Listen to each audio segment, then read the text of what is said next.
Akhirnya setelah beberapa bulan peluncuran, kita berkesempatan untuk mengetes motor listrik Honda yang paling proper buat dipakai harian. Kenapa demikian? Simak ulasannya tentang Honda CUV-E.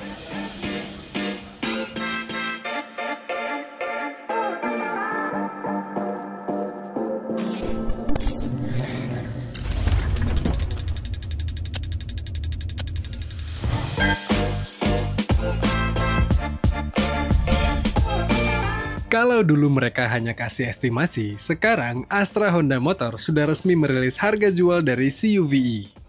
Jangan kaget dengar harganya, karena CUV-E ini dijual mulai dari 35 jutaan. Tapi itu tanpa baterai ya.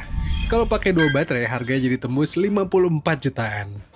Nah, kalau yang Roadsing, tanpa baterai aja harganya udah hampir 40 juta. Kalau pakai baterai sih hampir 60 juta.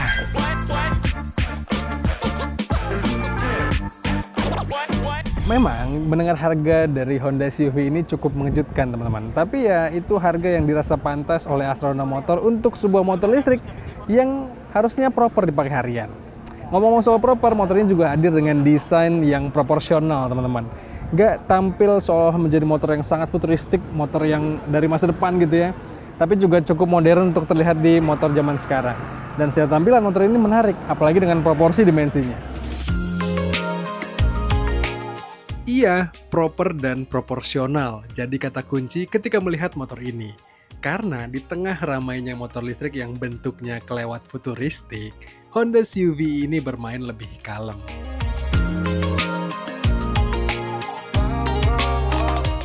Ngomong-ngomong soal proporsional, jelas dari posisi berkendaranya. Kita udah ngetes tadi teman-teman di Astra Honda Motor Safety Riding Track ini. Dan ya so far so good, ini motor yang proporsional dipakai dalam arti decknya nggak terlalu tinggi, nggak terlalu rendah, pas untuk kaki saya. Terus juga posisi berkendaranya cukup proporsional dipakai harian, nggak akan ngebuat yang terlalu capek karena cukup ergonomis teman-teman.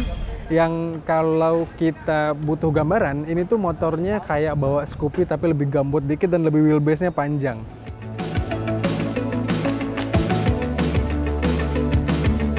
Keuntungan dari wheelbase yang panjang tentu membuat motor ini jadi lebih stabil dan terukur handlingnya.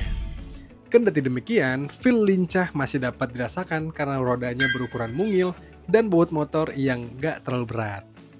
Di sisi lain, karakter main suspensinya juga cukup pas untuk kita bermanuver. Gak ada rasanya yang terlalu mendelep atau jiggly karena shocknya terlalu empuk. Enggak, tapi juga nggak terlalu keras sampai bikin rasa berkendara nggak nyaman.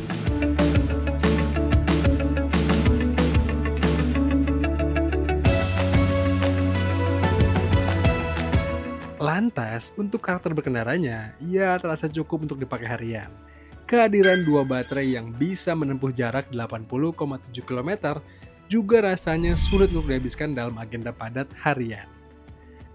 Untuk dapur pacunya, jelas sebagai motor listrik, karakter penyaluran tenaganya terasa instan.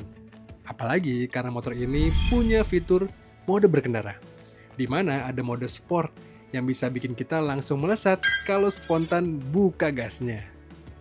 Bicara soal fitur, yang menarik tentu Honda CUV-E Roadsing, di mana layar head unit atau speedometernya yang besar sekali dan atraktif ini punya banyak fasilitas kayak Maps, notifikasi smartphone, sampai pengaturan media yang bisa sangat membantu kita ketika berkendara.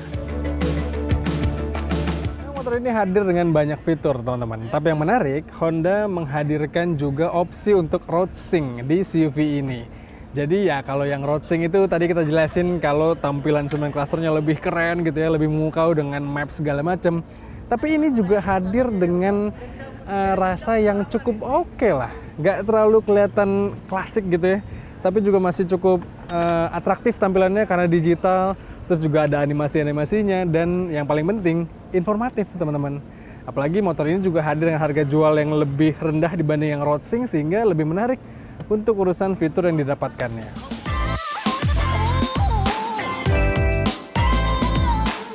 Satu hal yang bagi kami agak mengganjal adalah dari harga jualnya.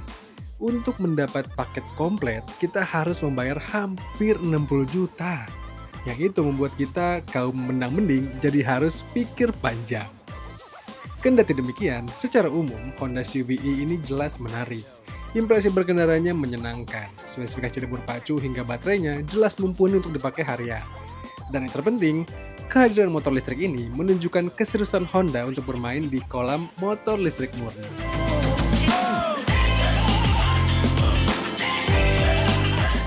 Memang menarik melihat gestur Honda untuk memasukkan motor listrik SUV ini, motor yang proper dipakai hari-hari supaya kita bisa lebih smooth transisinya ke arah motor elektrifikasi. Menurut kami demikian teman-teman, motor ini menarik. Menurut kalian gimana? Apakah pendapat kalian sama dengan kami tentang motor ini?